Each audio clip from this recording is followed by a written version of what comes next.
latex household paint. It works pretty good.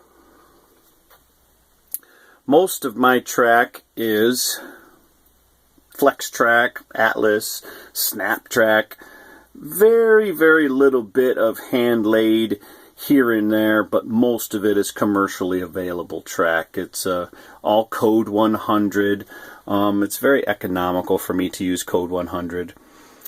I use a DC-based setup. I run an old Trawler Autopulse Twin Momentum 5 power pack that I picked up back in 1988 when I started all of this in my first layout home.